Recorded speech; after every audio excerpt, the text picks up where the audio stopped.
there has always been a denial from Number 10, saying, oh, I'd warn you away from thinking like that, book your summer holiday, there's no truth to these rumours. And yet what the government is saying today is nothing. They're not slapping down. And because they're not saying that these rumours are wrong, that's just pouring petrol on the fire of speculation. Yes, it might put the spanner in some people's holiday plans. But we can now speak with the Exchequer Secretary to the Treasury, Gareth Davies, MP. Gareth Davies, thank you so much for joining us here. As you just heard, lots of speculation and rumour about a general election being called as soon as July. What can you tell us? Can you rule it out? Well, what I can tell you is that there'll be an election this year in the second half of the year. That's what the Prime Minister's always said, been consistent about that. I don't really have anything other to add to that. It is his decision to make and his decision alone. And, you know, like you, I'm relying on what he said. But the Treasury's had some good news, though. Inflation down to 2.3%. Yes, some people were hoping it would be down to 2.1%, but inflation, cost of living starting to turn. Might it be that this is a good time to call one? Well, what's definitely the case is that the economy's turned a corner. You're right, today we heard from the ONS that inflation is down to 2.3%. I'll remind you that we hit a peak of 11.1%, and that was really tough. We've been through a really tough time with the pandemic and the war in Ukraine, but as I say, we are now turning a corner. Inflation is down. Real wages have been rising now for, I think, 10 months in a row. So that's very positive. And in terms of economic growth, the first quarter showed positive growth and is expected this year to be much more positive, and next year even more positive than that. So we are in a much better position. We are vigilant and not complacent, but it is certainly turning a corner. Of course, what the Labour Party says in response to all of this is that this is no time for a victory lap. The rate of increase in prices being lower doesn't mean that prices themselves are lower. Yes, it just means that the rate of inflation is back down to the normal point, but prices are sort of 20% higher than they were 2 years ago. They're not going back down. People are still feeling the pinch. I completely accept that, of course, people are feeling the pinch, and they've been feeling the pinch while inflation's been incredibly high, and I'm certainly not on a victory lap in any sense at all. I recognise how positive this is in terms of getting it down from 11 to 2.3%. That is really important, because that has been suppressing a lot of spending power. It's been suppressing a lot of business activity with our high rates from the Bank of England. And so the hope now is that we can start moving forward, see more business investment, and see more activity in our economy with inflation now down Gareth, on the Bank of England. Target. On the Bank of England, I don't know what your personal view is, but a lot of your colleagues are not impressed with the Bank of England's decision to hold the bank rate, to keep those interest rates relatively high. Would you like to see the Bank of England be a little bolder and start slashing those interest rates? You know, the probability of a June rate cut is 15% now, down from 50%. Should they be reducing those interest rates already? Well, as a Treasury Minister, I'm afraid I can't comment on speculation about rate cuts, and it is entirely up to the Independent Monetary Policy Committee. But clearly one of the things they look at is inflation, as well as earnings and other factors. And so inevitably, over time, when inflation starts coming down, that does create an environment where the Bank of England can start to look at rates, but they consider a range of factors, and it's really important that they have the space to be able to do that independently of government. Now, we started this conversation talking about a general election, so that's where we'll end it. I'm just going to go through a few facts. We've had inflation fall, as you've repeatedly said, down to 2.3%. We've had compensation awards announced for postmasters and now for the victims of the infected blood scandal too. We've also seen the possibility of migration falling. New numbers that your government has announced today show huge falls in the number of visas that are being issued. When we add all of this up, and you continue to say that the second half of this year is the time for the general election, the second half of this year begins in July.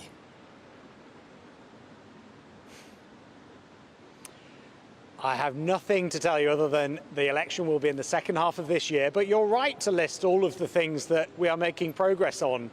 I could have added to your list economic growth being up and the IMF being clear that we're going to be the fastest growing economy in Europe over the next 6 years. I could have talked to you about FDI. We're third in the world when it comes to greenfield foreign direct investment. We are making tremendous progress on the economy. We're cutting taxes for 29 million people twice, by the way, in the last 6 months. People will feel better as a result of inflation coming down, wages going up, growth going up and taxes being cut. That is what a Conservative party, a Conservative government delivers, and we're getting on with it. I suppose all you can do now is hope for some better weather. But Gareth Davies, MP, thank you so much for joining us. Exchequer Secretary to the Treasury, really appreciate it. Well, very interesting stuff there. Very interesting. Very interesting, yes. Could it be a little summer election for us? Delightful. Delightful. Well, the ex-Post Office boss, Paula Venables, has apologised to the sub-postmasters who were wrongly imprisoned due to faulty Horizon software.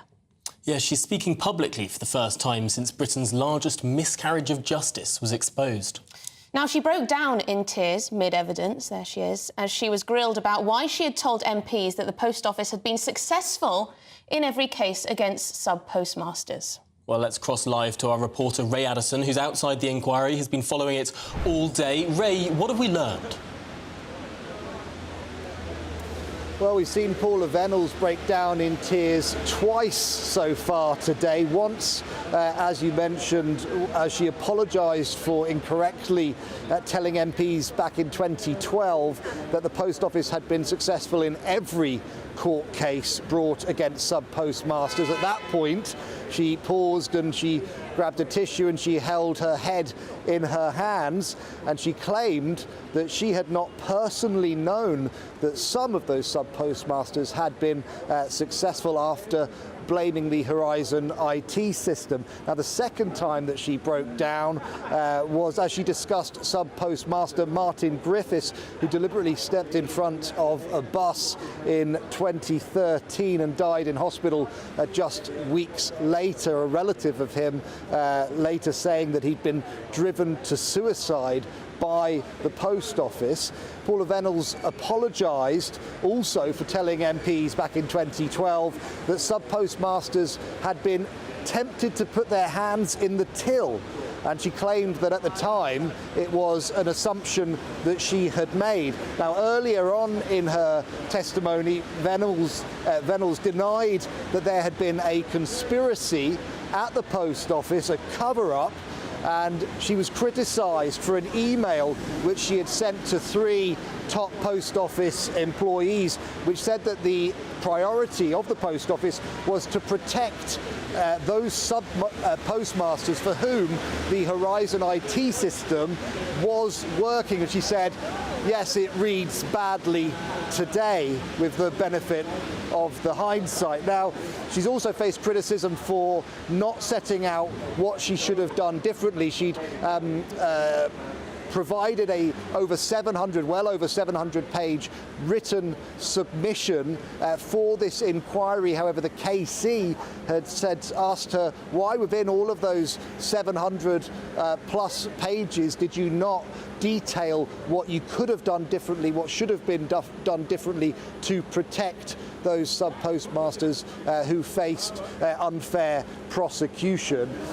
She had also, right at the start of her testimony, apologised to sub-postmasters and their families. She said, I followed and listened to all of the human impact statements, and I was very affected by them. Now, more than 700 sub-postmasters were prosecuted by the Post Office and handed criminal convictions between 1999 and 2015. And those prosecutions did continue under Ms. Venables' leadership, despite her repeatedly being warned that this situation simply did not make sense. Now, many of those sub-postmasters are here today. I've spoken to them.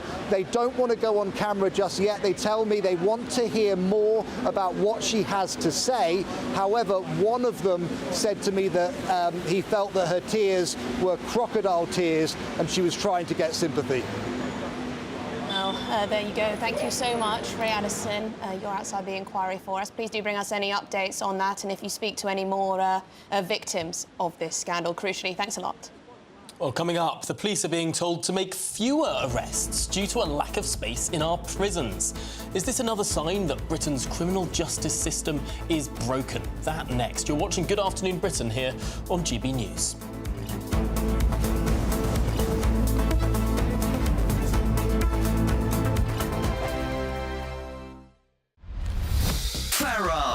Monday to Thursday from 7 p.m. I want the WHO to be somewhere we can work together, cooperate, share best practice, be a sort of early warning sign, if you like, for many of these things. But the early days of COVID-19, it looked like they were doing their best to cover up for what had happened in Wuhan. And now they want to grab just this enormous amount of power for themselves. I mean, it was never intended, was it? No, the WHO was meant to be a coordinating center where best practices were shared, where people had, as you said, an early warning system. But we did see major gaps in the early days of COVID-19, especially with kind of placating the Chinese or a lot of kowtowing to the Chinese about what was going on. And there was a delay in us knowing that this was actually spreading efficiently from person to person. And we also had similar problems with the Ebola outbreak in 2013, 2014, which led to some reforms. But I think that, there's a lot of room for improvement with the WHO to make it what it really should be in a value to all the member countries. Yeah, which I want it to be as well. Now, look, it's quite interesting that politically, all 49 of the Republican senators have written a letter to Joe Biden saying don't allow this dramatic centralised power grab. I do think that there's going to be a lot of pushback, and I'm specifically concerned about the intellectual property issues, because what we know is that intellectual property rights need to be respected, that's how we get the innovative medical countermeasures that help us with the next pandemic and outbreaks. And there's a lot of efforts to try and undermine intellectual property rights, and some of that is in that treaty language. And I think we need to make sure that the intellectual property rights of UK and US and other companies that are going to be providing vaccines, developing them, that's respected. And I think that may end up derailing the pandemic treaty as we see it now. GB News is Britain's election channel. And when the big stories break, we're tackling them on Britain's newsroom. When we disagree, and we disagree a lot, it's even livelier than normal. We don't disagree that much. We do. His comedy, though, is revolting. I knew her, unlike you. That explains Beverly Turner's temperament. It's a bit frosty in here, isn't it? You'll have one of me one day. Yeah, for dartball practice. Britain's newsroom on GB News. Weekdays, 9:30 a.m. GB News, the People's Channel, Britain's news channel. We're GB News, and we come from a proud tradition of British journalism. That's why I'm so excited to be here. It's something so new. The first news channel to be launched in Britain in over 30 years. Launched to represent the views of the British people. To go where other broadcasters refuse to go. How did you find out about the story in the first place? Launched with one aim. To be the fearless champion of Britain. It's an absolutely fantastic atmosphere here. This is GB News. The People's Channel. GB News, Britain's news channel.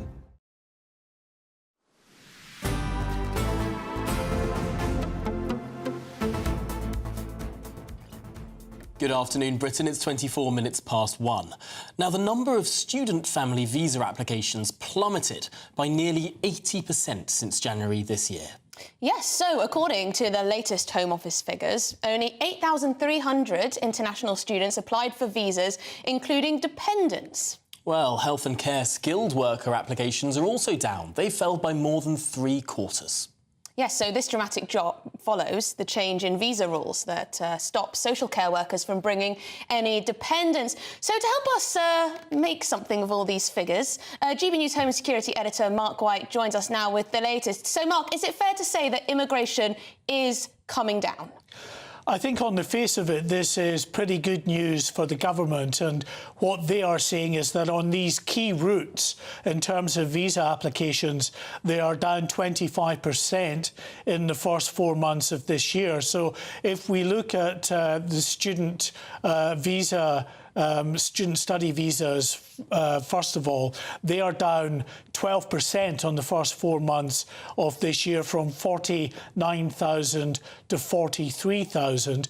But then the rise, or the fall, I should say, is even more dramatic when you look at the number of applications for dependents. That's down 79%, from 38,000 to just over 8,000. And the reason there is because on the 1st of January, new rules came into place, which meant for the vast majority of students, they would no longer be allowed to take dependents over with them when they're studying, only exceptions being the likes of PhD and other doctorate courses that students were embarked on. So the vast majority of students can no longer take family members across, and that's why we're seeing a very significant drop in the number of dependents. If we also look at the number of skilled visa applications in the healthcare sector, they've also shown a fall, down 76% on the 50,000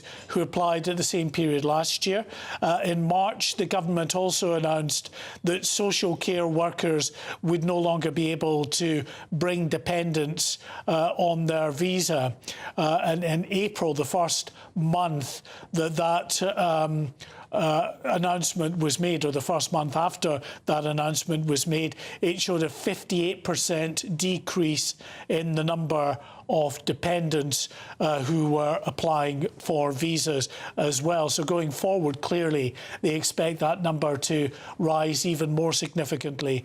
As far as skilled workers are concerned, well, they have shown an increase. So the number of skilled workers applying for a visa is up 41%.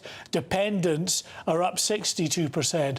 However, there's also been a change there in that the skilled worker threshold, the salary that you have to earn, has been increased from the 1st of April, from 26,000 up to 38,000. And there's no full month of statistics available since those particular changes to the threshold were made. So what the government expects is that going forward, that will also impact the number of applications for skilled visa work as well, because of that increase in the threshold. So overall, it's very complex, of course, trying to delve down into these statistics, but it seems to be pretty positive territory for the government here.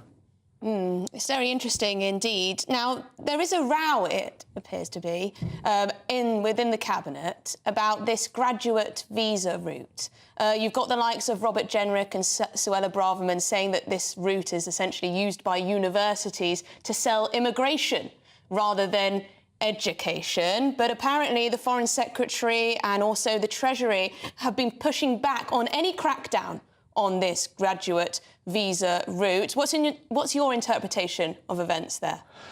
Well, there is no doubt Rishi Sunak has come under a lot of pressure, not just from the Foreign Secretary, but as you said, from the Treasury, the Chancellor, and also the Home Secretary, as well as the Education Secretary, have all been lobbying Rishi Sunak over this. And according to reports, there will be a climb down, so that plan to stop those graduates from staying on an additional 2 years after graduation will be revoked. So they will still be able to stay on for an additional 2 years.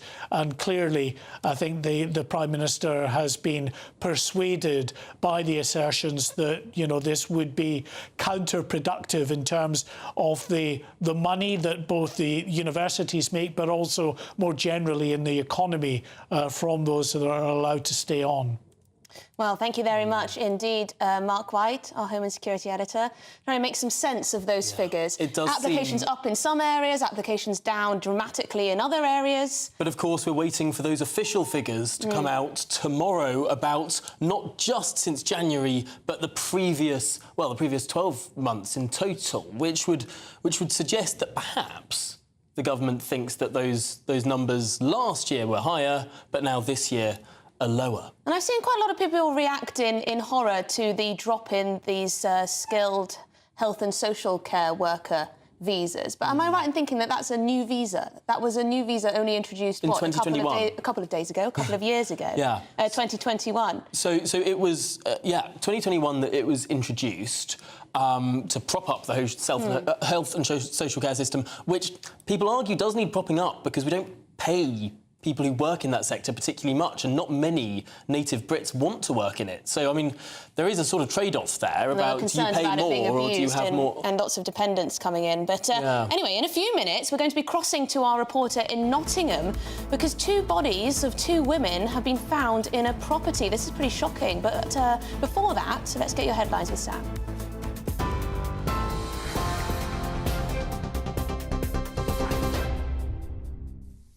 Very good afternoon to you. It's just coming up to 32 minutes past 1. A look at the headlines this lunchtime. The Prime Minister has hailed a fall in inflation as a major moment for the UK economy.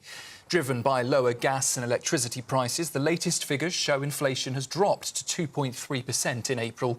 That's the first time in nearly 3 years. It's fuelled speculation of a summer general election. When asked about when he'll call the vote during Prime Minister's questions, Rishi Sunak repeated his intentions, sticking to what he's previously said. Spoiler alert, there is going to be a general election in the second half of this year, and at that moment the British people will in fact see the truth about the honourable gentleman opposite me, because that will be the choice at the next election, Mr. Speaker. A party that is not able to say to the country what they would do, a party that would put at risk our hard-earned economic stability, or the Conservatives that are delivering a secure future for our United Kingdom. Former Post Office boss Paula Venables broke down in tears at the Horizon IT inquiry as she apologised for telling MPs the business was successful in every court case against sub-postmasters. Giving evidence, she also admitted mistakes were made but denied there was a conspiracy to cover up the scandal. Conservative MP Craig McKinley has made his first appearance in Parliament this afternoon, 8 months after contracting sepsis.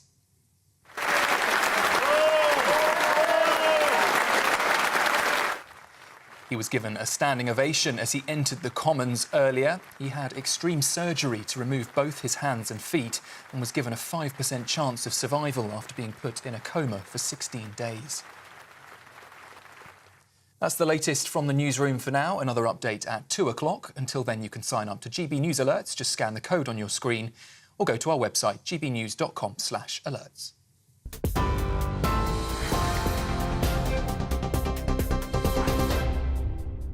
Cheers Britannia Wine Club proudly sponsors the GB News Financial Report.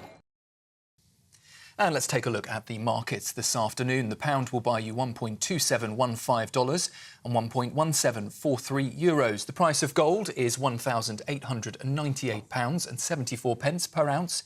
And the FTSE 100 is at 8,369 points. Cheers Britannia Wine Club proudly sponsors the GB News Financial Report. Hello again. Here's your latest GB News weather update brought to you by the Met Office. Plenty more rain to come for many of us as we go through today and into tomorrow, and across southern areas there could be some thunderstorms kicking off later on. At the moment we have an area of low pressure gradually making its way northwestwards, and it's this that's driving the heavy persistent rain that's affecting much of the country. Widespread rain across much of England into Wales and pushing into parts of Scotland too. Perhaps a little bit drier across parts of Northern Ireland and far southern parts of England. But here, like I said, some thunderstorms are going to develop as we go through the day.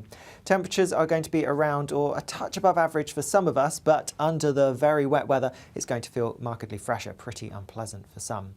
Now, as we go through the rest of the day, we are going to see then some heavy thundery downpours developing across southern areas. Watch out for some hail and some frequent lightning here. Heading further north, the heaviest rain likely to be over parts of North Wales and northwest England. Could see in excess of 100 millimetres, which is why we do have an amber warning in force. Some disruption is quite likely. More rain pushing across parts of Scotland. Even here, it's going to be pretty heavy and could cause some disruption. There could be some flooding. There could be some travel disruption. Even some communities could get cut off because of how much rain we're going to see as we go through the rest of today and into tomorrow. Like I said, that whole feature is pushing its way northwestwards though, and so as we go through tonight into Thursday, we are going to see a bit of a north-south split developing, staying wet across many northern parts, drier further south, but because of the generally unsettled weather across many areas, temperatures aren't going to drop a huge amount.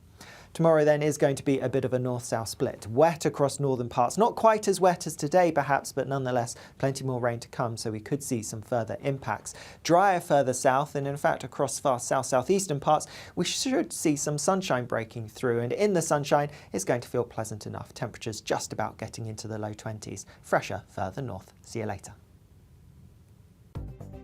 The latest GB News travel. Good afternoon, I'm John Vincent. Queues on the M6 northbound in Cheshire is partially blocked due to a vehicle having a tyre change at junction 19 Knutsford. Queues on the M6 northbound in Staffordshire, 2 lanes closed there for an accident at junction 12 for Gailey. Long delays on the M1 northbound in Derbyshire, 2 lanes closed for emergency repairs. That's between junction 30 Worksop and 31 for Sheffield. Estimated travel time around 40 minutes. We're seeing queues on the M5 northbound in the West Midlands. There's a lane closed on the exit slip road to the M6 northbound.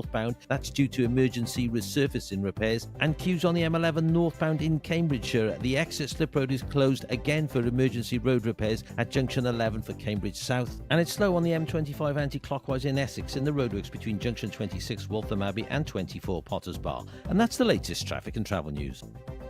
You can stay up to date throughout the day by visiting our website gbnews.com.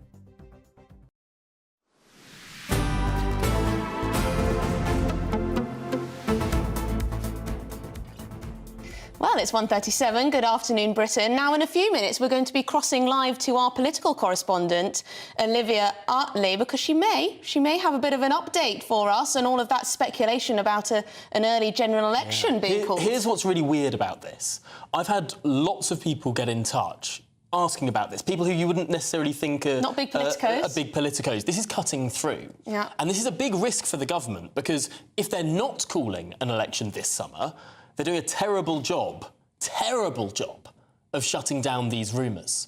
So they've got to say something soon, otherwise the whole country will think, well, he was planning an early election and now he's bottled it. That happened to Gordon Brown in 2007 and he never recovered. And everyone's rushing back for this cabinet meeting at 4 o'clock. Why is that? Could it be that there is an announcement imminently? Well, we'll be speaking to our political correspondent very soon to try and find out what's going on. But in other news, in what many will say is yet another example of Britain's broken justice system, police are being told to make fewer arrests due to a lack of space in prisons. Extraordinary, this. Chief constables are also being advised to suspend any operations that may trigger a large number of arrests until there is enough capacity in our cells. It sounds deeply concerning, but shall we get the thoughts of retired Scotland Yard Detective Inspector Hamish Brown?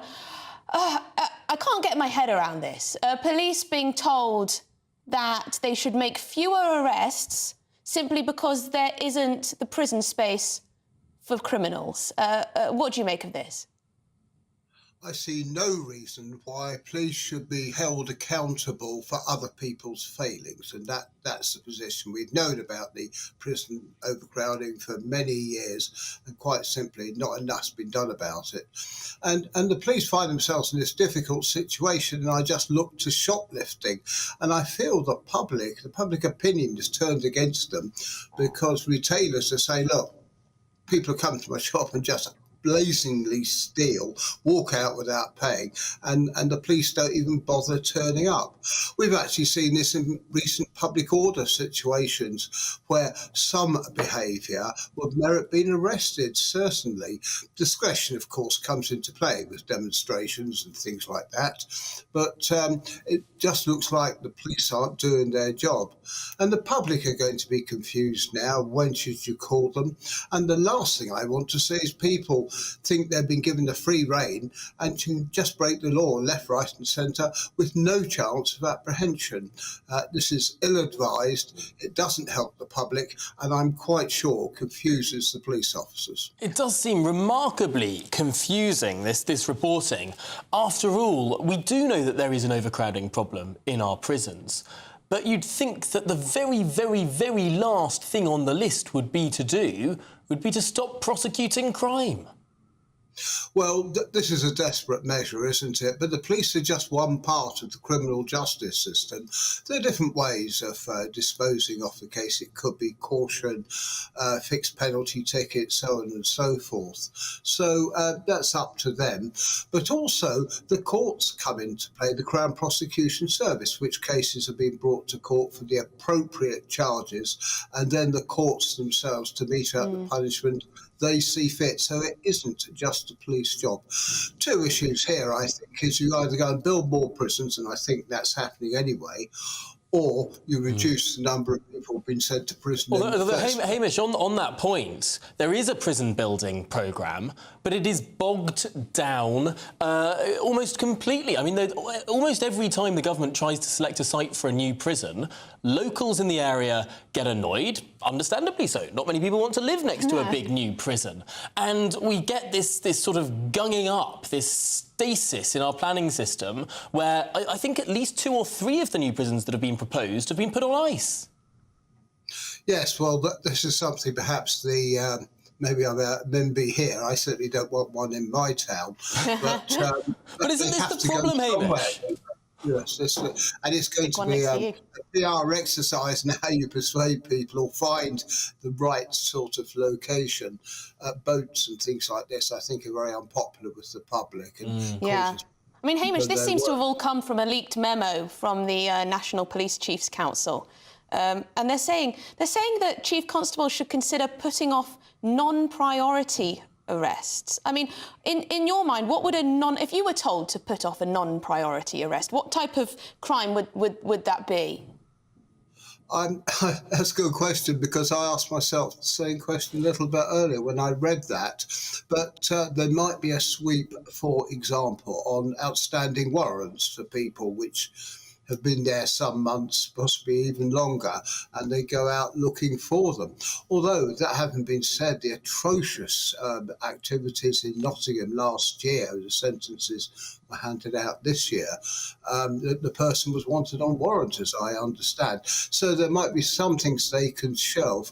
An emergency call, violence, sexual assaults and things like that, police must attend straight away, and if an arrest is appropriate and there's evidence, they should do just that, and they've got to go ahead with the prosecution, and if that carries a custodial sentence, so be it. There's so many mixed messages for police. I mean, I do feel for the police quite a lot, actually. You know, you've got the government saying you must investigate absolutely every single crime, and then there's no space for people to be actually arrested and put in prison. But thank you so much. Hamish Brown, you're a retired Scotland Yard Detective Inspector. Great to get your expertise on all of this. Well, we're going to cross to Nottingham now, where the bodies of 2 women found in a property in the area were believed to have been undiscovered for some time. That's according to Nottinghamshire Police. Yes, they were called to a property at around 11 a.m. yesterday after concerns were raised for the welfare of the occupants in the property. Shall we cross over to Nottingham for an update with GB News East Midlands reporter Will Hollis? Will, tell us the detail. Yes, well, police were called to Hartley Road here in Radford, which is a suburb of Nottingham City, at around 11 o'clock yesterday after local residents raised the concern for the welfare of the occupants living in the home behind me. Now, when they were inside, they did find the bodies of 2 women. Local people, neighbours, say that the people living here are a mother and a daughter, and the police say that while there is no immediate risk to the public, they are keeping an open mind as to what happened in the property. Now, this, of course, is concerning for local people in this part of the East Midlands, and I was speaking to one man, Alan Greaves, about one man, Tony Greaves, who's recently moved to the area from Birmingham, and he was describing how he feels that these 2 people, these 2 women, have been found here yesterday. It's really shocked me. I've just come out on the Wednesday market doing what I've got to do, you know what I mean, and then find out the 2 women have lost their lives. And of course it's upsetting. It's like I wouldn't want, you know, if you've seen some kid getting knocked out in the street, you wouldn't want that. You don't want it from your area. Now everyone's going to be on alert now. And all these people are just sitting back, oh, we've done this check, we didn't do that check. But they've left it too late. People are dying.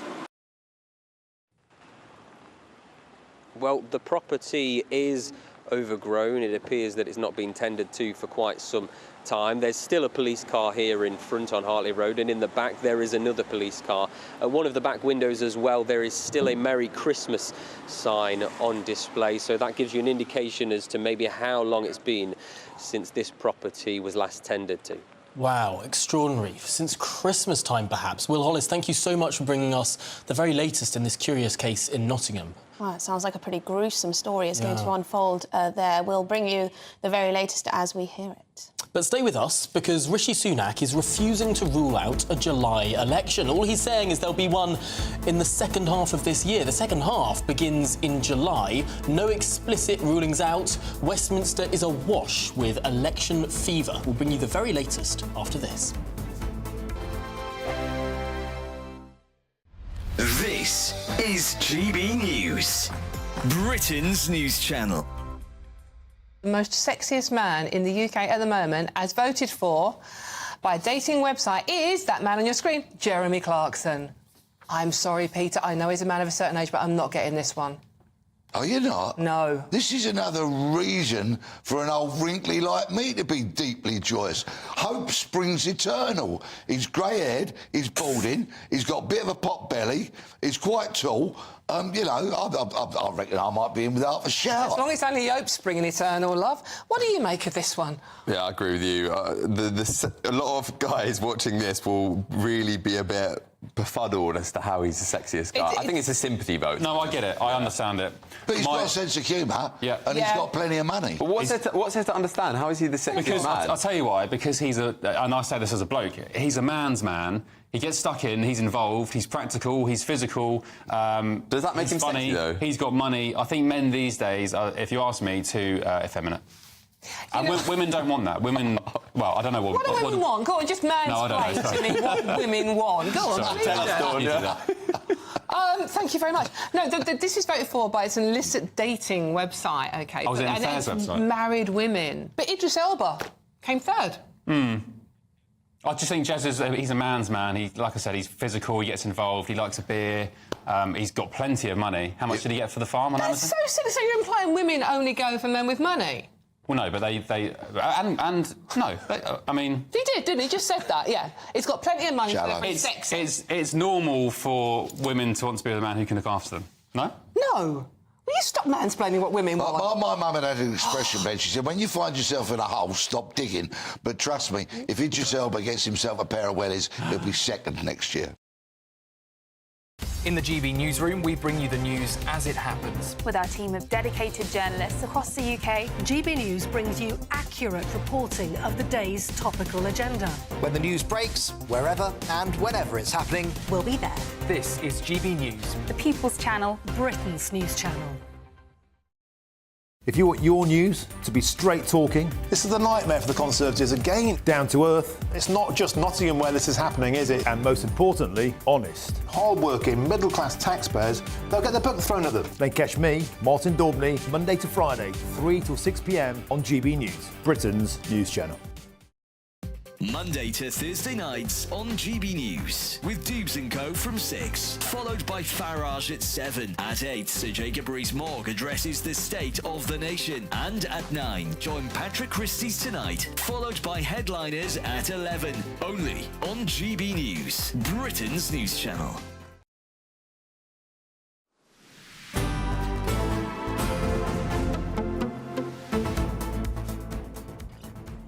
Good afternoon, Britain. It's just coming up to 10 to 1. Now, it's fair to describe... 10 to 2. Yes, 49 minutes past 1. Thank you for...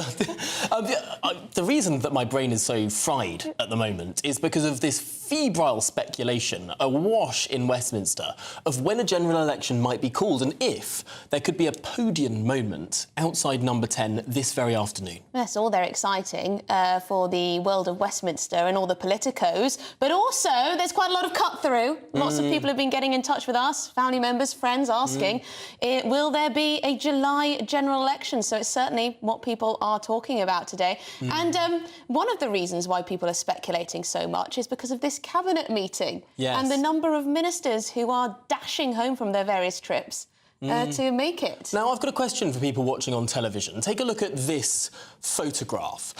This is the capital of Albania, Tirana, where they've laid out the red carpet for the Foreign Secretary, David Cameron. They've got a picture of him the size of a building on one of the main streets there. Union flags awash throughout the country for this official visit. Would you, if you were Foreign Secretary, want to run home early from this trip where you were being venerated this much by a country? Well, I think I'd be a little embarrassed by all of that.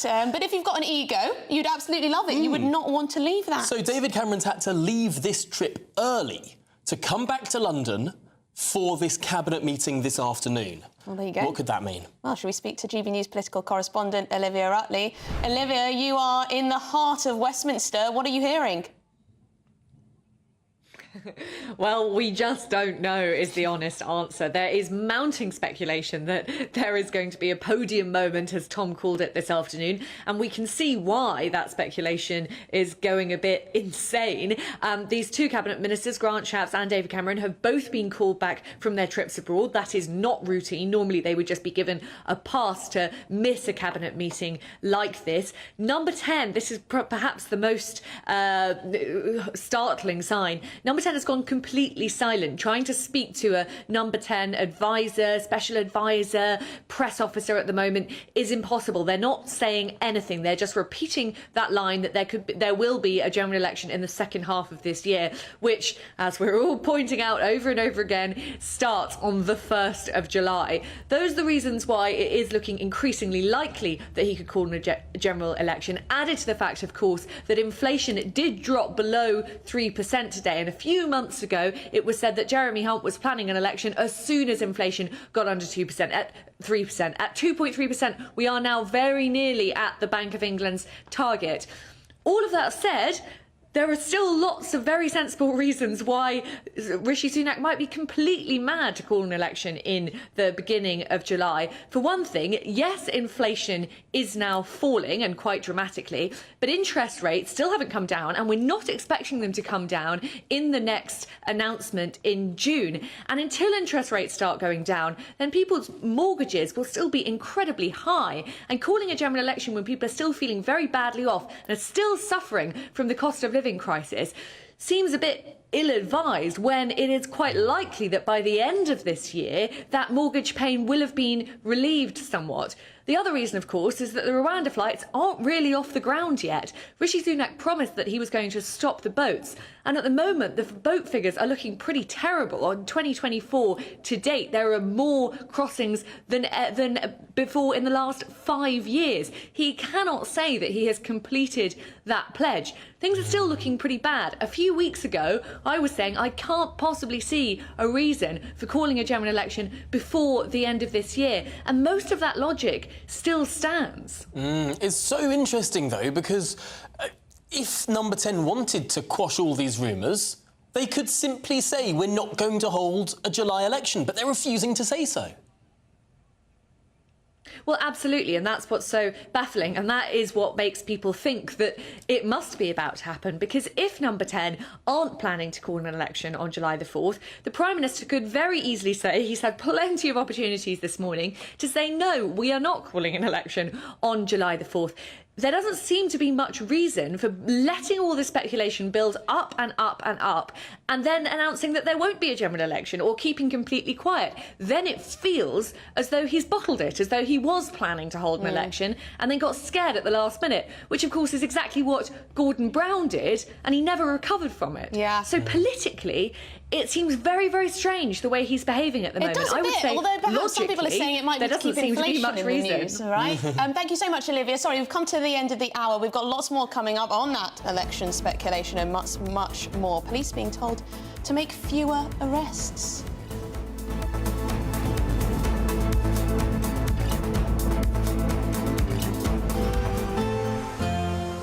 A brighter outlook with Box Solar, sponsors of weather on GB News. Hello again. Here's your latest GB News weather forecast from the Met Office. There is more very wet weather to come across many parts of the UK as we go through the rest of today and into tomorrow. That's because the low pressure centre that is driving the persistent heavy rain across many areas is still gradually making its way northwestwards across the UK. Heavy rain then continuing for most parts. In the south, we have some heavy thunderstorms. They are going to continue as we head towards this evening, and they could cause some disruption. We're watching out for some frequent lightning and some hail. But it's further north that we're going to see the highest rainfall totals, particularly across parts of North Wales, northwest England. Could see in excess of 100 millimetres through the next 24 hours or so, which is why some flooding is quite likely, and even some disruption quite possible across many parts of Scotland, even into eastern parts of Northern Ireland, because there will be so much rain around. That system, like I said, is drifting its way northwestwards, but it's making slow progress, and so it is going to be a wet night for many northern parts in particular. The rain continuing in places, though it is starting to ease as we go towards the early hours of tomorrow morning. Staying drier towards far southern parts, but temperatures generally not dropping a huge amount, many places holding up in double digits. As we go through tomorrow then, a bit of a north-south split, staying pretty damp or wet at times across northern parts, though the rain doesn't look like it will be quite as heavy as it was today. Nonetheless, some further flooding issues are still possible, and some blustery winds towards the northwest in particular. Further south, a drier story and some sunshine possible in the southeast, in which it should feel pleasantly warm with temperatures in the low 20s, markedly cooler elsewhere. In fact, some places under the rain may stay in single digits. More wet weather to come across northern parts as we go through tomorrow evening. Could be some heavier bursts for a time. Further southeast, a greater chance of staying dry and some clear skies perhaps. There will be a bit more rain across northern areas on Friday, and then Saturday looks likely to be the driest day of the weekend for most of us, before a bit more rain on Sunday. Bye-bye. That warm feeling inside from Boxed Boilers, sponsors of weather on GB News. It's the biggest cash prize we've given away to date. An incredible £20,000 that you could use however you like.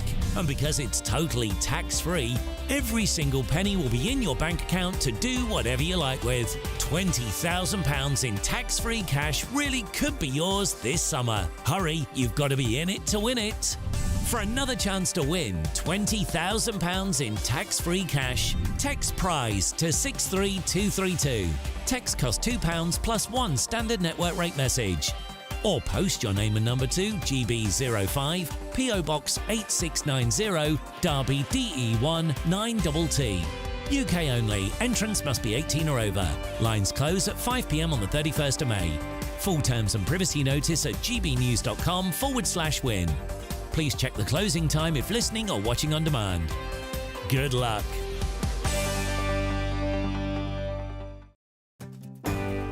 I'm Nigel Farage, and this is GB News, the People's Channel, Britain's news channel. GB News is Britain's election channel. And when the big stories break, we're tackling them on Britain's newsroom. When we disagree, and we disagree a lot, it's even livelier than normal. We don't disagree that much. We do. His comedy, though, is revolting. I knew her, and unlike you. That explains Beverly Turner's temperament. It's a bit frosty in here, isn't it? You'll have one of me one day. Yeah, for dartball practice. Britain's newsroom on GB News. Weekdays, 9:30 a.m. GB News, the People's Channel, Britain's news channel. I'm Jacob Rees-Mogg, and this is GB News, Britain's news channel.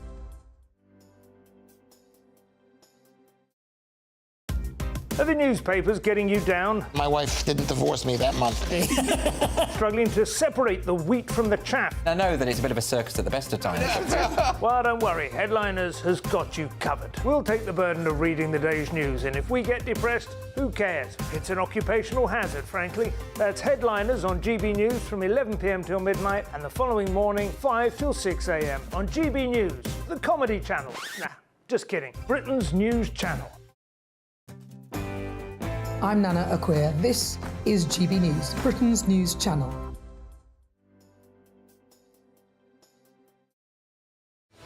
I'm Patrick Christie's. Every weeknight from 9, I bring you 2 hours of unmissable, explosive debate and headline-grabbing interviews. What impact has that had? We got death threats and the bomb threat and so on. Our job is to do what's in the best interest of our country. You made my argument for me. My guest and I tackle the issues that really matter with a sharp take on every story. I'm hearing it up and down the country. That was a beginning, not an end. Patrick Christie's tonight from 9 p.m. only on GB News, Britain's news channel.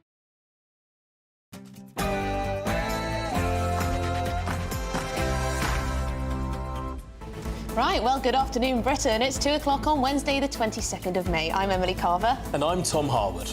Inflation drops to its lowest point in nearly 3 years. It's led to rumours that Rishi Sunak could call a snap general election. Could it come as soon as July? Number 10 is refusing to rule it out. And in other news, the former post office boss, Paula Venables, broke down in tears as she apologised to all the postmasters who were wrongly jailed. She's speaking publicly for the first time at the inquiry into Britain's largest miscarriage of justice. Just how much did she know about the faulty IT system that sent so many to prison? And the Every time. And the MP whose limbs were amputated after he contracted sepsis returns to the Commons with a standing ovation. We'll hear from Craig McKinley himself on a truly inspiring show of resilience and bravery.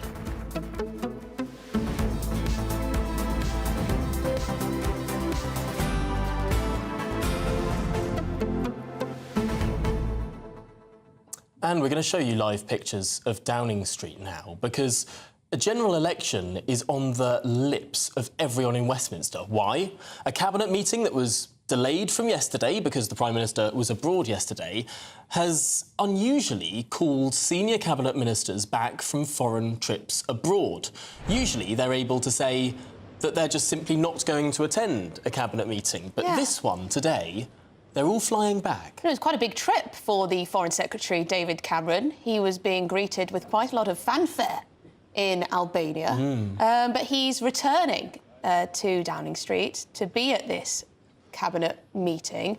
They're so far refusing to rule out a general election as soon as July. Yes, they always say the second half of this year, which of course begins in July, which is a pretty profound thing to think about. But given all of the news that we're hearing today, given the 2.3% inflation rate, given the positive growth forecast, the faster growing than Germany, than Japan, than Italy, than France over the next 6 years, those are the official independent forecasts.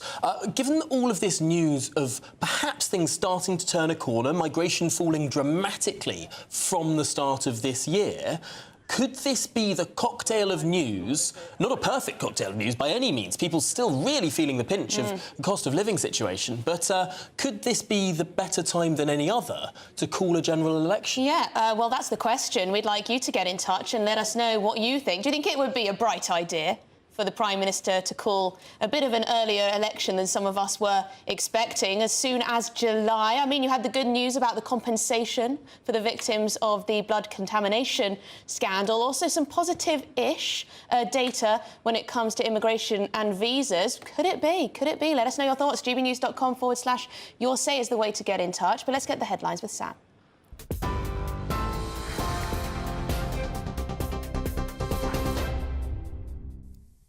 Tom, Emily, thank you very much, and good afternoon to you. It's just coming up to 4 minutes past 2, and we'll start with the top story of the day. The Prime Minister has hailed a fall in inflation as a major moment for the UK economy. Driven by lower gas and electricity prices, the latest figures show inflation dropped to 2.3% in April. That's the first time in nearly 3 years. It's fuelled speculation of a summer general election, but when asked about when he'll call the vote during Prime Minister's questions, Rishi Sunak repeated his intentions, sticking to what he's previously said. Spoiler alert, there is going to be a general election in the second half of this year, and at that moment the British people will in fact see the truth about the honourable gentleman opposite me, because that will be the choice at the next election, Mr. Speaker. A party that is not able to say to the country what they would do, a party that would put at risk our hard-earned economic stability, or the Conservatives that are delivering a secure future for our United Kingdom. Well, following the news today that inflation has dropped, Shadow Chancellor Rachel Reeves has said the government can't afford to take a victory lap when it comes to the economy. This is about more than lines on a graph. It's about family finances. And the truth is, after 14 years of Conservative government, working families and pensioners are still worse off. And the truth is, I'm much more ambitious for the country than Rishi Sunak and Jeremy Hunt seem to be. The former post office boss at the centre of the Horizon IT scandal has admitted she made mistakes during her time in charge.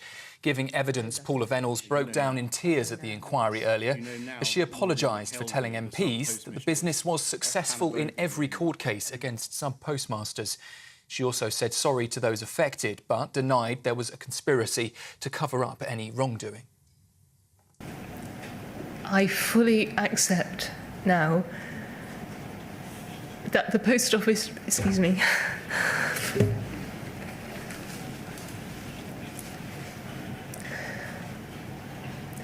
the post office knew that.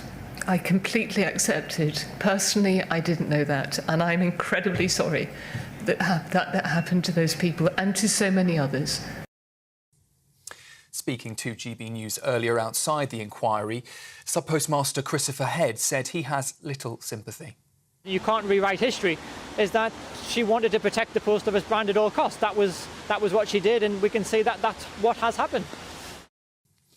In other news, Conservative MP Craig McKinley has made his first appearance in Parliament this afternoon, 8 months after contracting sepsis.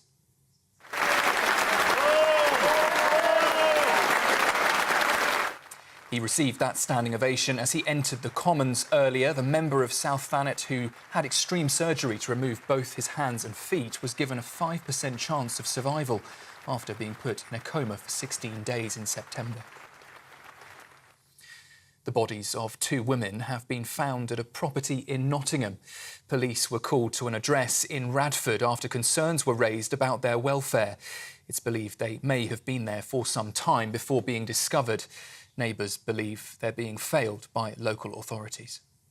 It's really shocked me. I've just come out on the Wednesday market doing what I've got to do, you know what I mean, and then find out the 2 women have lost their lives. And of course it's upsetting. It's like I wouldn't want, you know, if you've seen some kid getting knocked out in the street, you wouldn't want that. You don't want it from your area. Now everyone's going to be on alert now. And all these people are just sitting back, oh, we've done this check, we didn't do that check. But they've left it too late. People are dying. Israel has recalled its ambassadors from Ireland after it officially recognised Palestine as an independent state today.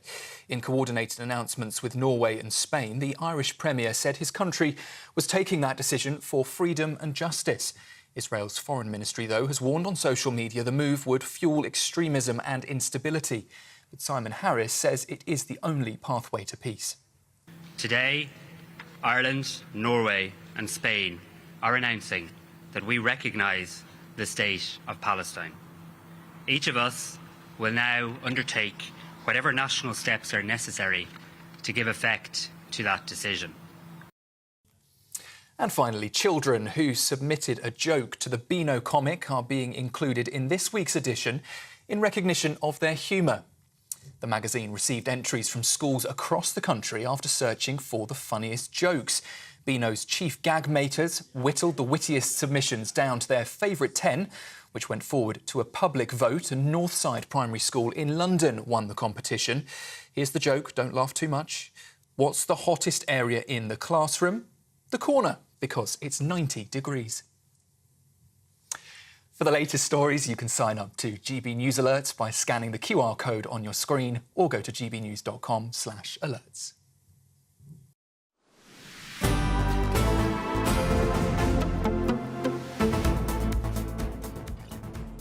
Good afternoon, Britain. It's 8 minutes past 2. Now, just to keep you abreast of what's going on in Westminster right now, it seems that there's a communications blackout from the government. Something big is happening. Now, there's a lot of speculation about an election being called. Of course, we know cabinet ministers have been called back home from their foreign trips. But government advisors, communications advisors, they are ending phone calls early. They're not responding to journalists. Something very big may well be going on in Westminster. We've got our eyes across it and we'll keep you updated as soon as we find more information. Yes, it's all very curious. But elsewhere, the ex-Post Office boss, Paula Venables, has broken down twice mid-evidence in an emotional appearance at the Horizon IT inquiry. Well, she's speaking publicly for the first time since Britain's largest miscarriage of justice was exposed. Yes, she apologised to the sub-postmasters who were wrongly imprisoned due to faulty Horizon software, saying she's very, very sorry. Let's cross live to GB News reporter Ray Addison, who is in central London for us. Ray, what's the very latest that we've been hearing, both this morning and this afternoon at the inquiry? Well, the inquiry is just broken for lunch now, but just before that took place, Paula Venables claimed not to have seen a report which was published in 2013, which found that post office systems were not fit for purpose. And she did agree, upon questioning by the KC, that it ought to have been brought to her attention. It seems to be a bit of a theme here. She obviously was the CEO, but on multiple occasions has claimed not to have been aware of quite significant information, and information which could potentially have protected a lot of these sub-postmasters who were incorrectly tried and had their lives, their fortunes ruined as a direct result. We've seen her break down in tears multiple times now, and I was last on, I said 2, been told it's at least 4 now, and one might predict that that will continue into the afternoon. First time she started crying was when she apologised for incorrectly telling MPs back in 2012 that the Post Office had been successful in every single court case brought against sub-postmasters. She said she didn't personally know that some sub-postmasters had successfully been able to argue that there was a problem with the Horizon system. Again, people here questioning how was that possible, how is it indeed even credible. The second time, as she discussed sub-postmaster Martin Griffiths, who deliberately stepped out in front of a bus in 2013 and died later in hospital, a relative saying that he had been driven to suicide by the Post Office. Now, Paula Venables has apologised for multiple things this morning into the afternoon. One, for telling MPs in 2012 that sub-postmasters had been tempted to put their hands in the till, and she claimed at the time that it was an assumption that she had made. Well, why would somebody make an assumption about an organisation they were ultimately responsible for, some might ask, especially when there was multiple cases and examples that she could have questioned that against. People are starting to talk now. Sub-postmasters have come here by the dozen to see that testimony. I spoke just a moment ago to Chirag Sidpura. He's a former sub-postmaster. He was accused of taking over £57,000 from his branch in Farncombe in Surrey. He says he contacted Venables directly and she just pushed him from one person to the next, and ultimately he lost everything. He had to pay that money to avoid prosecution. This is what he had to say to us. A bit hard to tell, but there's still that culture of denial from, as there has been within the Post Office, of I don't remember, I don't recall, or I've never seen that document before, and it's been signed off by her. I think she feels sorry for herself and the situation that she's in right now, because there is a high chance of her being prosecuted for many reasons. She's sitting comfortably with millions of pounds in the bank, whereas people like us have nothing.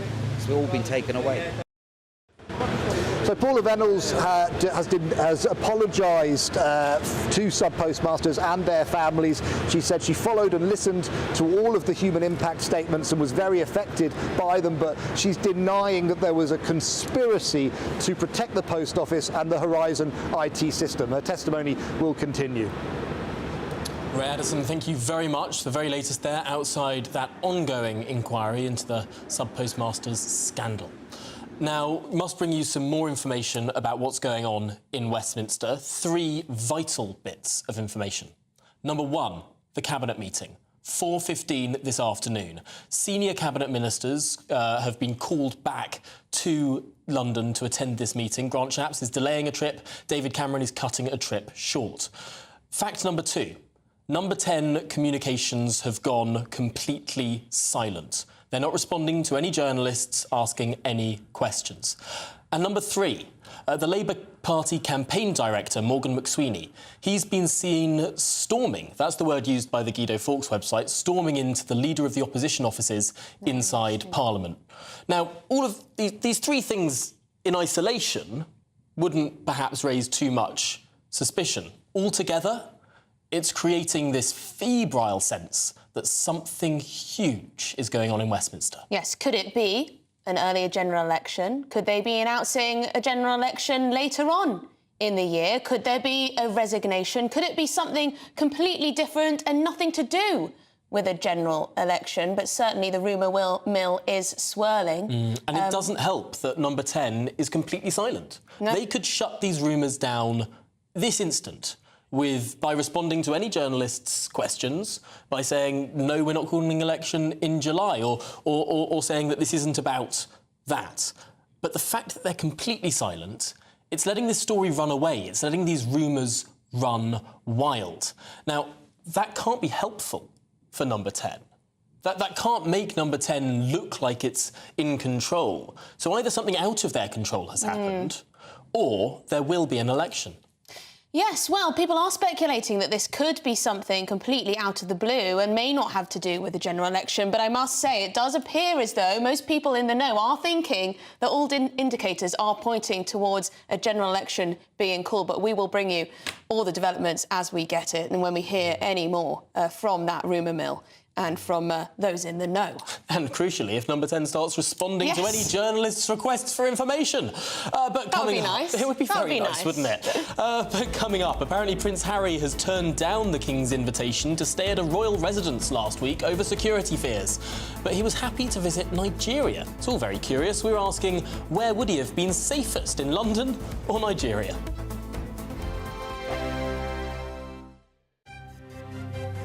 GB News Breakfast, every day from 6 a.m.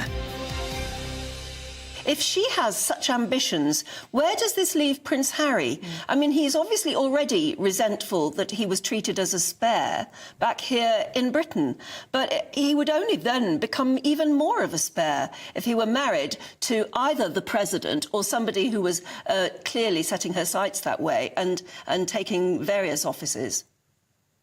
Yes, clearly this presents a problem for Harry, because if you notice what their plans are, and there's Meghan's lifestyle blog, American Riviera Orchard, an odd name, really rather ponderous. I think her PRs could have thought up something better. And then this Netflix program on cookery and entertainment and so forth. Harry is doing a series on polo, which is a bit of an elitist sport, actually. But of course, Harry has got Invictus. And so they have to, as they plan, Harry must, it must be absolutely definite that Harry will be integral to the planning. I mean, remember, he is very emotionally reliant on her and therefore might be content in this context to be a spare, even if many people would laugh. But I certainly see, remember, you have to begin by hard campaigning.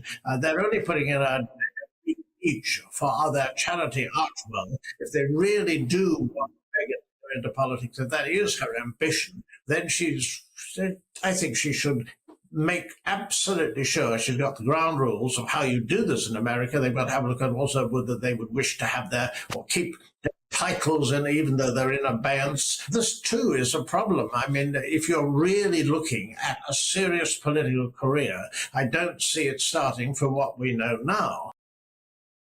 In the GB newsroom, we bring you the news as it happens. With our team of dedicated journalists across the UK, GB News brings you accurate reporting of the day's topical agenda.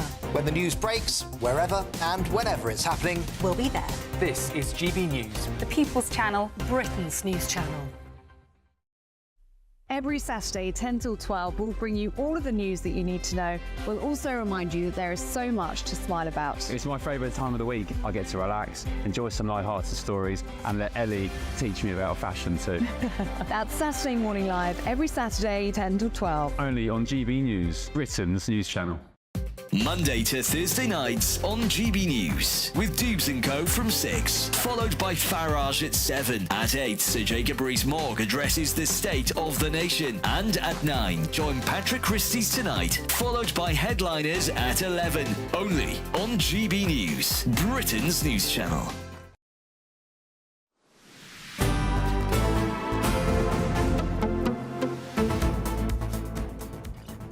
Good afternoon, Britain. It's 19 minutes past 2. Some more information to throw into that rumour mill, which is only getting faster and, frankly, more frenzied in Westminster. The Chancellor was due to appear on the ITV Peston programme this evening. In the last 5 minutes, they've announced he's no longer appearing on television this evening. Now, in isolation, again, not something that's particularly out of the ordinary. But you add this to the communications shutdown in number 10, the cabinet meeting at 4:15 this afternoon, the abrupt halt to David Cameron's visits to Albania, his early flight back, the delaying of Grant Shapps' next trip as well. You start adding all of these things together and you start getting a picture that something really quite significant is going on in Westminster today. You're absolutely right. Taken alone, all of those things may not raise an eyebrow, but taken together, it does look like something big is potentially going to be announced. Something big is certainly happening at this cabinet meeting, I would say. And we're just looking outside Downing Street here. There's a little gathering about something going on there. Regular visitors. Regularly visitors turn up.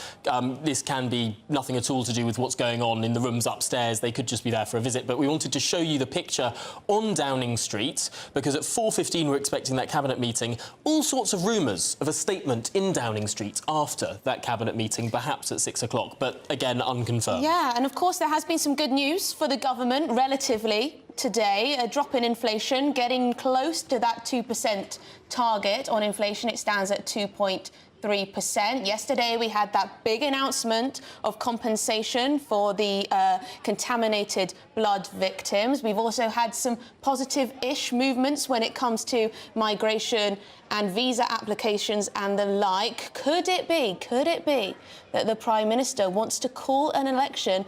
At least let us know when it's going to be. There have been so many calls non-stop for Rishi Sunak to decide when he's going to have this election, to tell the nation when he's planning to make it happen. Could it be as soon as today that we may hear?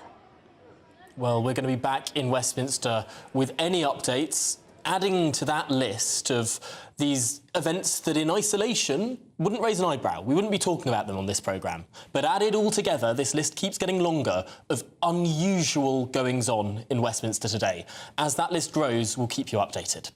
Yes, but Prince Harry has declined the King's invitation to stay at royal residence due to security concerns. That's what he said. Yes, according to The Telegraph, the Duke of Sussex declined his father's offer because he would be staying in a visible location with public entrance and exit points and no police protection. Yes, this follows Harry and Meghan's trip to Nigeria, the world's 12th most dangerous country. So is Prince Harry safer in Nigeria than in the United Kingdom?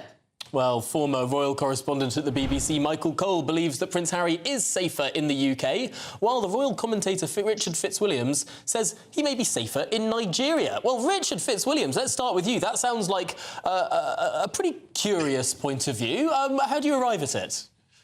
Well, I think firstly, Nigeria, of course, is on the Foreign and Commonwealth Development Office list of very dangerous countries to visit. We're not talking, however, about a normal tourist visit. What we are talking about was a visit, of course, which was arranged on behalf of General Musa, the defense chief in Nigeria. It was perfectly obvious that once the red carpet was rolled out for them, in my opinion, they would be safe and wherever they went. I mean, if you take, for example, the 2013 Chugam in Sri Lanka, the same argument, the fact that there are problems within the country, could have been used to postpone it, which it wasn't at all. And this was a 3-day visit. I do think it was successful as a sort of faux royal tour, and I don't think that there were security concerns that were not addressed by the Nigerian authorities. It included, of course, Harry Goer visiting Kaduna, and we know that he visited a hospital with wounded soldiers, and that Nigeria is involved in a war against Boko Haram, the terrorist organization. But I think there's no question that everything that was handled in that visit was done so with, obviously, security. All right, well, Michael, Nigeria looked after the couple very nicely. Good afternoon, Ellie. Good afternoon, Tom. I hesitate to use the word paranoia because it has a precise clinical meaning, but Prince Harry seems to be entertaining extreme fears about the safety of himself and his family. Now, maybe that is to do with the fact that very unwisely he disclosed in his autobiography, Ghost Written Spare, that he had, as the commander of an Apache attack helicopter, personally killed 25 Taliban, which I said at the time on this very program, painted a target on his back. Now, what happened in 2020 when he and Meghan departed hurriedly, scooted to Canada with the baby Prince Archie strapped to her chest, was that was to do with his sense of insecurity. Now, that has now manifested itself by saying that he won't stay in a royal residence in London, protected by SO14, Scotland Yard's specialist operation company, Command, which looks after the royal family and other VIPs. And he preferred to stay in a hotel, which we understand was in Mayfair. That is an extraordinary thing, because if he'd stayed at St. James's Palace, which would have been quite possible, he would have been right next door to Clarence House, where the King and Queen Camilla live. And it would be almost as easy as slipping through a back passage to have seen them, and maybe he could have effected a meeting with his father, which he said he wanted. It's all very strange, and he certainly seems to be, I mean, his action against His Majesty's government, the Home Office, over his lack of 24-hour armed security when he comes into this country is a manifestation of it. Yeah. I don't know what's going through his mind. Ellie, perhaps it's something to do with the terrible and appalling death of his mother in Paris all those years ago.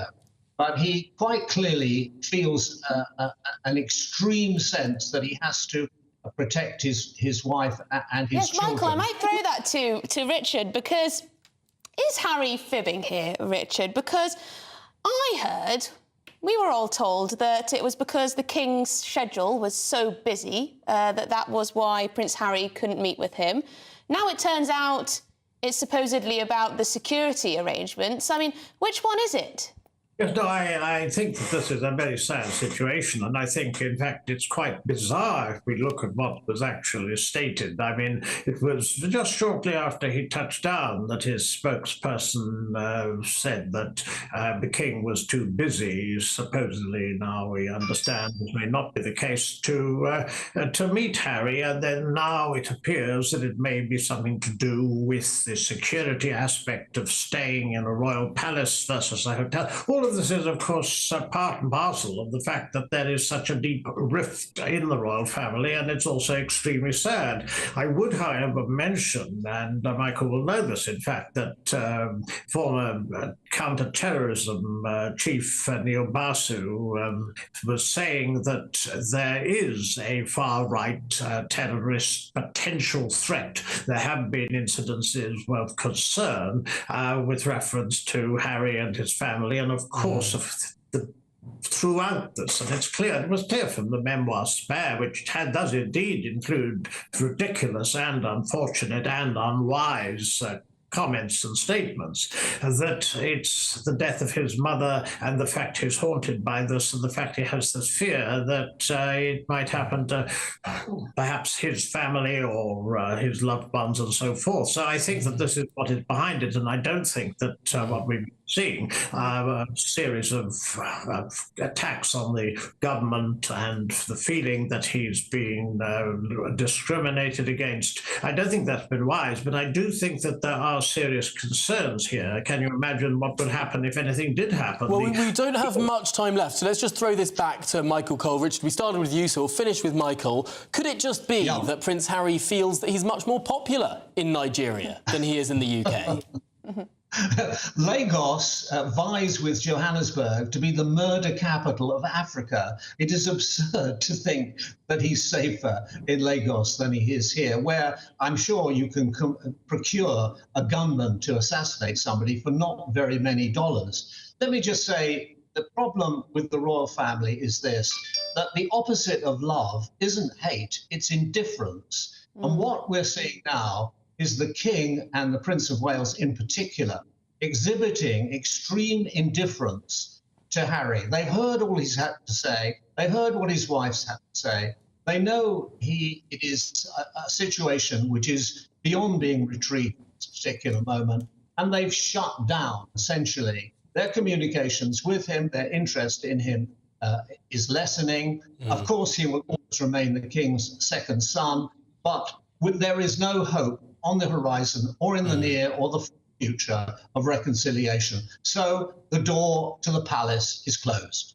Well, Michael and Richard, thank you so much for joining us and talking through that big issue. Really appreciate your time, gentlemen. The door to this debate is now closed too. Oh, very yes, good, thank you very much indeed. We should say that our political correspondent, Olivia Utley, is on her way to Downing Street as we speak. We'll be with her in a few minutes' time, because we are seeing this piling pieces of evidence about something large going on in Westminster. The Chancellor's cancelled a media appearance tonight. The Cabinet is meeting at 4:15. David Cameron is flying early back from Albania. Grant Shapps has delayed a trip abroad, and there seems to be a communications shutdown from Number 10. Some might say the speculation is febrile. Tom, it does appear that way. What is coming? That Cabinet meeting is scheduled for 4:15 this afternoon. We'll be right back to that with our correspondent outside Downing Street. But first, the news.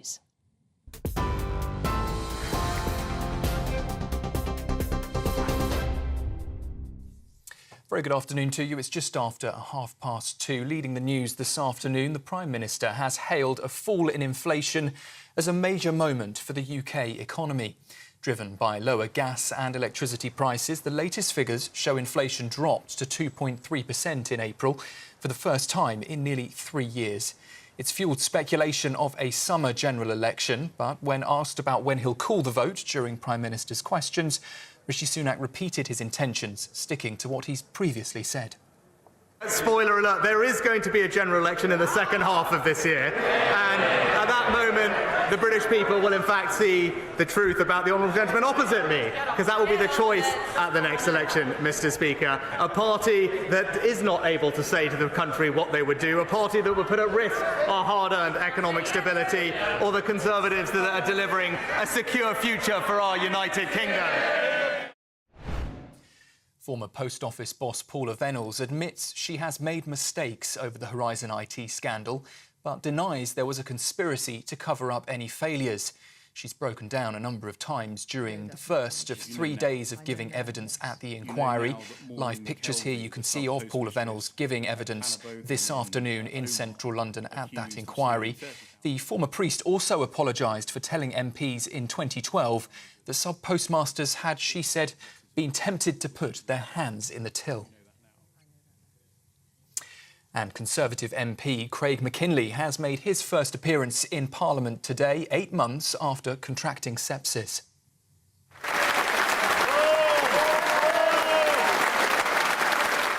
He was applauded in the Commons and given that standing ovation. He had both hands and feet amputated after being diagnosed in September and was given a 5% chance of survival.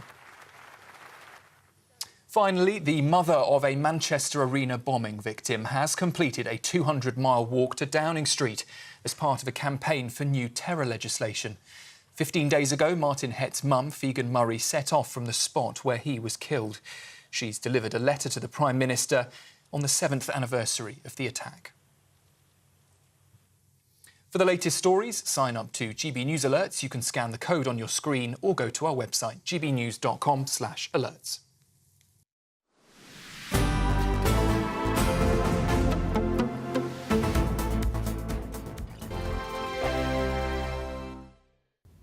Hello again. Here's your latest GB News weather update brought to you by the Met Office. Plenty more rain to come for many of us as we go through today and into tomorrow, and across southern areas there could be some thunderstorms kicking off later on. At the moment we have an area of low pressure gradually making its way northwestwards, and it's this that's driving the heavy persistent rain that's affecting much of the country. Widespread rain across much of England into Wales and pushing into parts of Scotland too. Perhaps a little bit drier across parts of Northern Ireland and far southern parts of England, but here, like I said, some thunderstorms are going to develop as we go through the day. Temperatures are going to be around or a touch above average for some of us, but under the very wet weather, it's going to feel markedly fresher, pretty unpleasant for some. Now, as we go through the rest of the day, we are going to see then some heavy thundery downpours developing across southern areas. Watch out for some hail and some frequent lightning here. Heading further north, the heaviest rain likely to be over parts of North Wales and northwest England. Could see in excess of 100 millimetres, which is why we do have an amber warning in force. Some disruption is quite likely.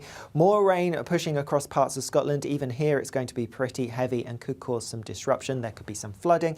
There could be some travel disruption. Even some communities could get cut off because of how much rain we're going to see as we go through the rest of today and into tomorrow. Like I said, that whole feature is pushing its way northwestwards though, and so as we go through tonight into Thursday, we are going to see a bit of a north-south split developing, staying wet across many northern parts, drier further south, but because of the generally unsettled weather across many areas, temperatures aren't going to drop a huge amount. Tomorrow then is going to be a bit of a north-south split. Wet across northern parts, not quite as wet as today perhaps, but nonetheless plenty more rain to come, so we could see some further impacts. Drier further south, and in fact across far south-southeastern parts we should see some sunshine breaking through, and in the sunshine it's going to feel pleasant enough. Temperatures just about getting into the low 20s. Fresher further north. See you later. The latest GB News travel.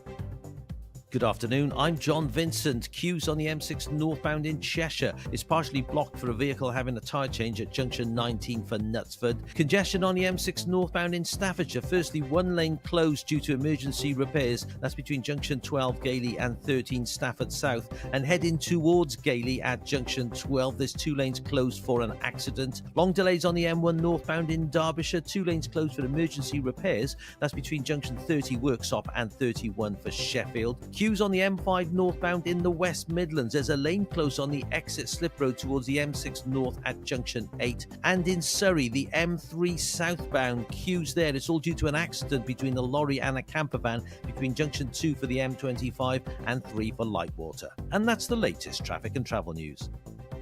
You can stay up to date throughout the day by visiting our website, gbnews.com.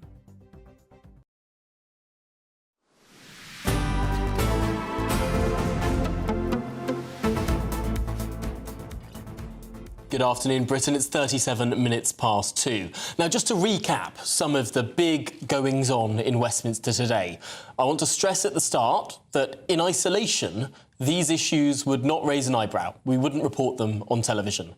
But added all together, it starts to feel that something rather large is going on. Number 1, a cabinet meeting at 4:15 today. Number 2, a mandatory cabinet meeting, the return of David Cameron early from his trip to Albania and the delaying of Grant Shapps' foreign trip as well. They will both be in London this afternoon. Added to that, the Chancellor has cancelled a media appearance on ITV this evening, and there is a shutdown in communications from Number 10.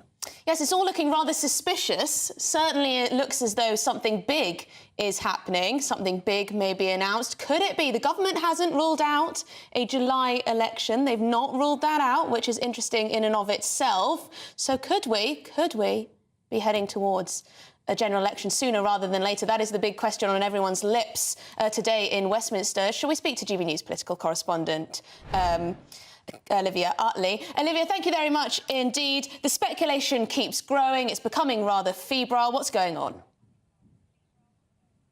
It absolutely is. It does feel as though something big is going to happen this afternoon. There is this cabinet meeting at 4:15. Cabinet ministers have been ordered to come home from foreign trips. Both David Cameron and Grant Shapps having to fly home to attend this meeting. That is not the usual course of proceedings at all.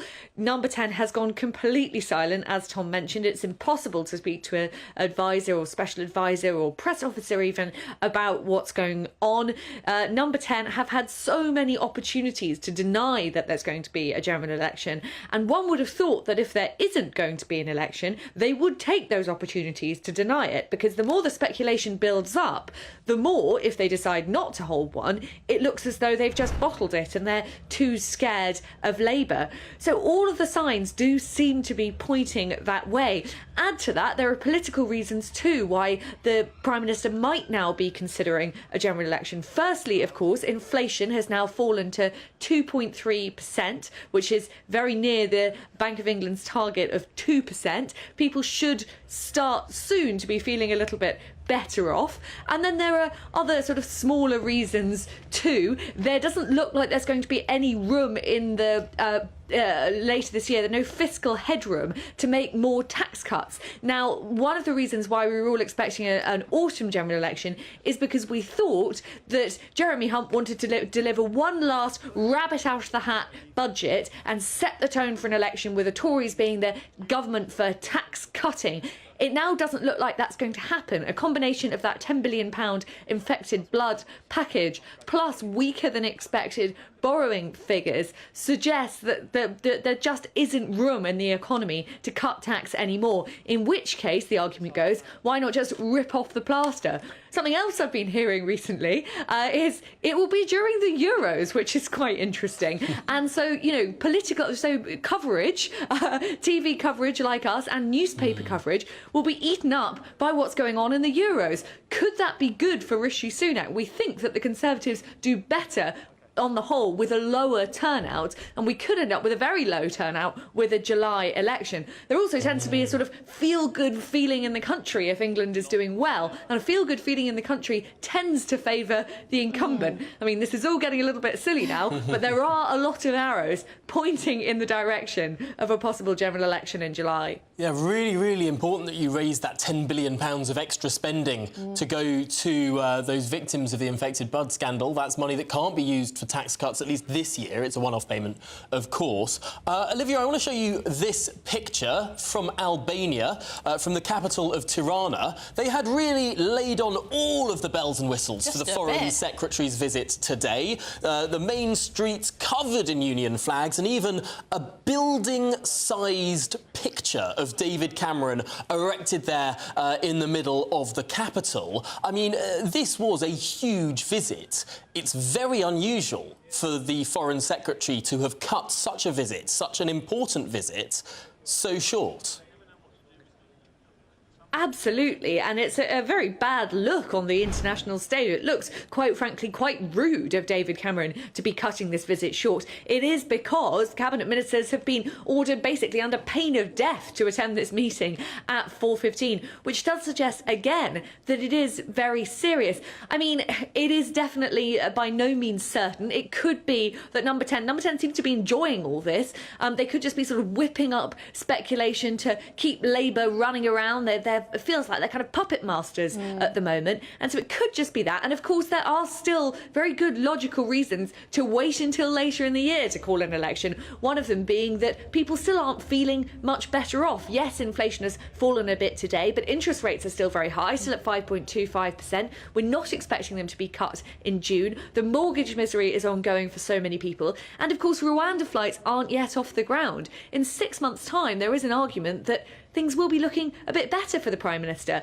And that logic might, just might, still stand. It could be that the Prime Minister is announcing this afternoon that there's going to be an election in October. I mean, Olivia, have you heard anything about all this speculation around Jeremy Hunt, the Chancellor? He's not going to be on a programme this evening on another broadcaster that he was meant to be, that he was scheduled to be. There's starting to be rumours that there may be a reshuffle or that it may be him as Chancellor stepping down.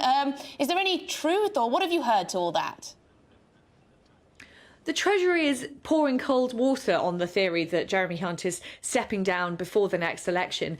That said, I mean, Jeremy Hunt's seat is very, very marginal indeed. It's a huge Lib Dem target seat, and there have been rumours for a while that Hunt might choose now to stand down. That would explain, I suppose, why he is not appearing on this broadcaster's programme this afternoon. But of course, the fact he's not appearing could be that a general election's about to be called, and by the time that programme starts, will be in purdah. Here's a theory from Paul Waugh. He's a columnist for the I paper, of course. He says, here's a thought experiment.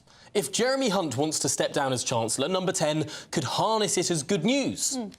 Good news on the economy, paying tribute to his turning the corner work, and then replacing him with the Energy Secretary, Claire Coutinho. That's a long-standing rumour. She could become the first female Chancellor, and then that allows Rishi Sunak to look future-facing. That's Paul Waugh's thought experiment there, that potentially all of the hard, tough work of the sort of miserable stabilisation stuff is done by Hunt. We could be looking to sort of brighter, sunnier uplands with a new Chancellor. I mean, does that hold water? With a female Chancellor. Yeah, how exciting. It's a very interesting thought experiment, and there have been rumours for a long time now that Claire Coutinho will soon be promoted. She's a very close friend of Rishi Sunak. She's been very loyal to Sunak, and she's widely seen as a sort of bright, rising star. Having the first female Chancellor would also obviously be a really good feel-good factor for the Conservative Party, and I very much can see the logic of Jeremy Hunt stepping down, as I say, because his majority is so slim in his Surrey seat. That all said, the fact that the Treasury is still pouring cold water on the idea of Hunt standing down, it seems a bit odd if he is just about to stand down. And also, I can't really understand why David Cameron would be called back from this very important foreign trip where, as we've seen, his face has been plastered all over local Albanian towns, and Grant Shapps being called back too from an important trip, if it's only to announce a change of Chancellor. Of course, that would be big news, but there wouldn't be much reason for this very important-seeming cabinet meeting at 4:15. Yeah, really, really important stuff, Olivia. Thank you very much for joining us. We'll be back with you, of course, a little bit later on. These are the scenes outside Number 10 as things stand. Just to run over a list of things happening today, compiled by Pippa Crerar, the political editor of The Guardian. Sunak didn't deny an early election at Prime Minister's questions. There's a cabinet meeting this afternoon, 4:15. David Cameron is flying back early from a trip. Jeremy Hunt has cancelled an interview this evening on ITV. Number 10 has gone silent. Manifesto work has stepped up. The Prime Minister's Chief of Staff today, unusually, was wearing a suit and tie. Senior ministers are doubling down on dividing lines. And Tory bosses held a meeting this week on how much money could be spent in an early general election. It all starts to add up to a bit of an alarming picture.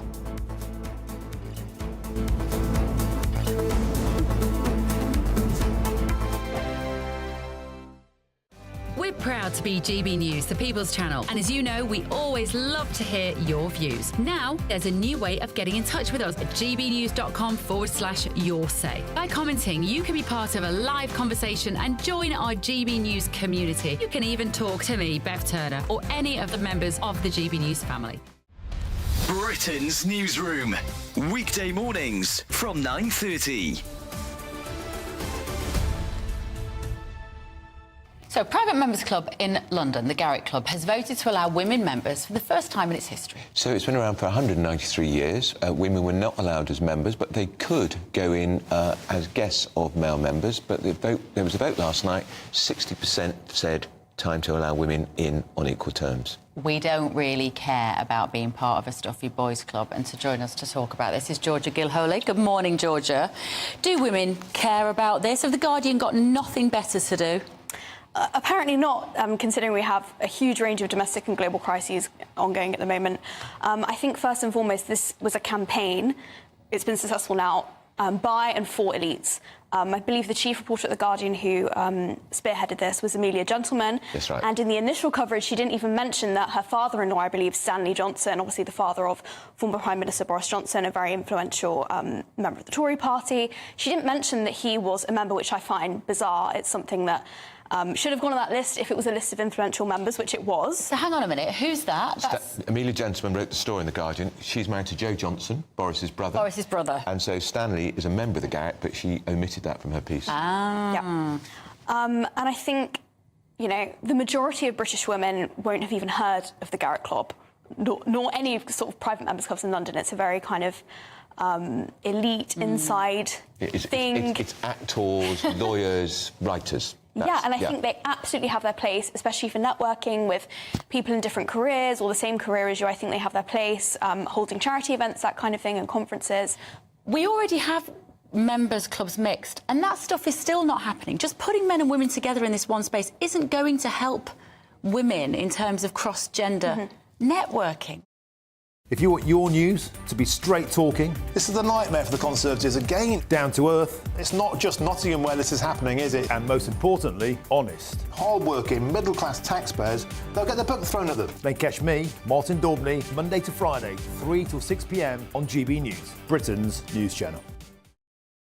In the GB newsroom, we bring you the news as it happens. With our team of dedicated journalists across the UK, GB News brings you accurate reporting of the day's topical agenda. When the news breaks, wherever and whenever it's happening, We'll be there. This is GB News. The People's Channel, Britain's news channel.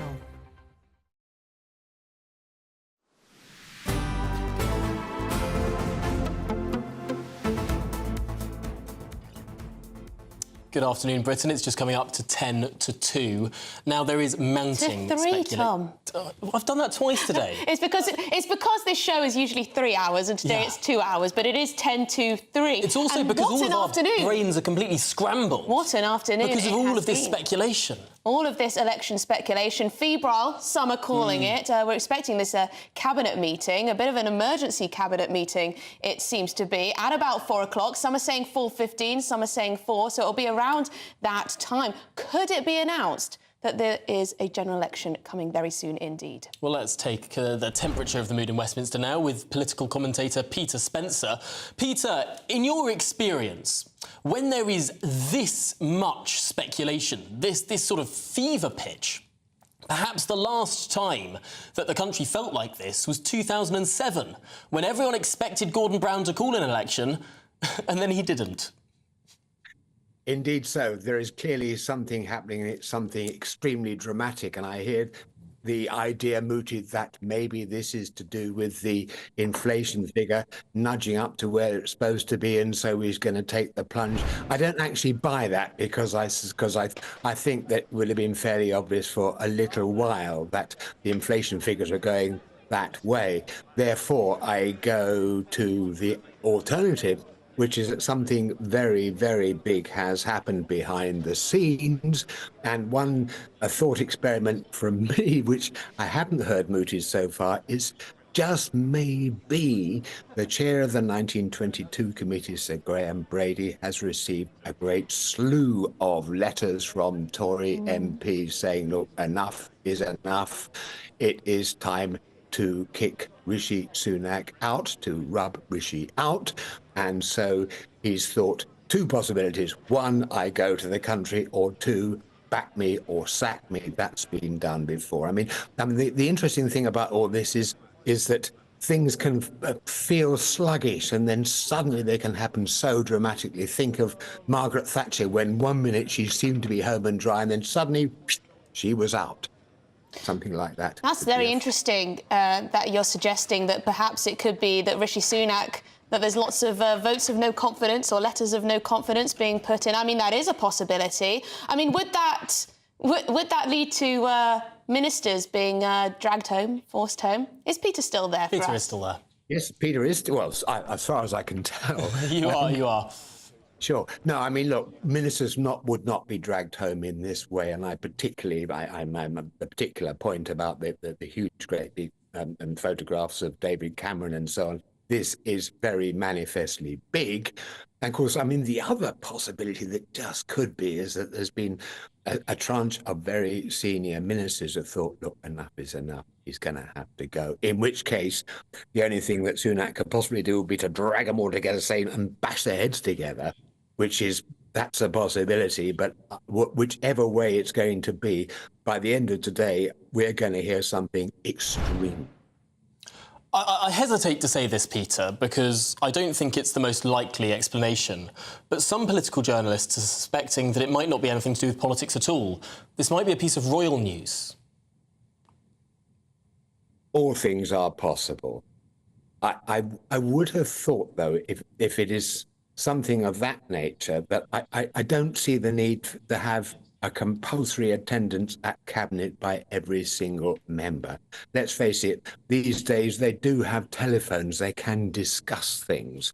And if there is to be some dramatic announcement in a royal front, that will be made by the Prime Minister. He does not need the rest of the Cabinet round him. I do come back to my theory, which is that he feels a need to get the Cabinet round him and really make sure it's the wagons sort of round the enclosure. He needs that protective ring round him because something big is undoubtedly happening.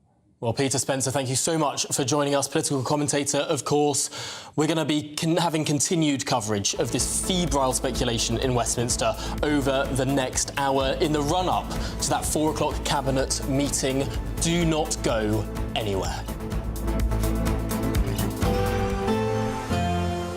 A brighter outlook with Box Solar, sponsors of weather on GB News. Hello again. Here's your latest GB News weather forecast from the Met Office. There is more very wet weather to come across many parts of the UK as we go through the rest of today and into tomorrow. That's because the low pressure centre that is driving the persistent heavy rain across many areas is still gradually making its way northwestwards across the UK. Heavy rain then continuing for most parts. In the south, we have some heavy thunderstorms. They are going to continue as we head towards this evening, and they could cause some disruption. We're watching out for some frequent lightning and some hail. But it's further north that we're going to see the highest rainfall totals, particularly across parts of North Wales, northwest England. Could see in excess of 100 millimetres through the next 24 hours or so, which is why some flooding is quite likely, and even some disruption quite possible across many parts of Scotland, even into eastern parts of Northern Ireland, because there will be so much rain around. That system, like I said, is drifting its way northwestwards, but it's making slow progress, and so it is going to be a wet night for many northern parts in particular. The rain continuing in places, though it is starting to ease as we go towards the early hours of tomorrow morning. Staying drier towards far southern parts, but temperatures generally not dropping a huge amount, many places holding up in double digits. As we go through tomorrow then, a bit of a north-south split, staying pretty damp or wet at times across northern parts, though the rain doesn't look like it will be quite as heavy as it was today. Nonetheless, some further flooding issues are still possible, and some blustery winds towards the northwest in particular. Further south, a drier story and some sunshine possible in the southeast, in which it should feel pleasantly warm with temperatures in the low 20s, markedly cooler elsewhere. In fact, some places under the rain may stay in single digits. More wet weather to come across northern parts as we go through tomorrow evening. Could be some heavier bursts for a time. Further southeast, a greater chance of staying dry and some clear skies perhaps. There will be a bit more rain across northern areas on Friday, and then Saturday looks likely to be the driest day of the weekend for most of us, before a bit more rain on Sunday. Bye-bye. That warm feeling inside from Boxed Boilers, sponsors of weather on GB News.